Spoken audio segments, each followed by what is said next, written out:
Shredder machine. Dito namin ginigiling yung ano, tinanggal namin kasi nagbara. Okay. Ginigiling namin dito yung mga coco husk. Okay.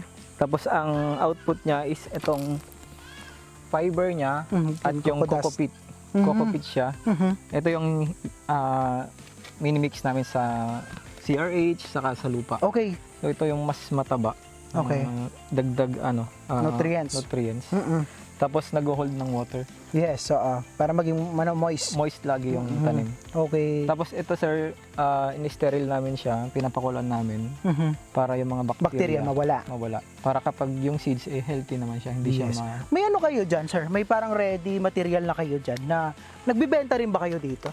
Pag may nangangailangan sir, kaso lang dito kulang pa sa amin eh. Ito sir, ang daming ano dito.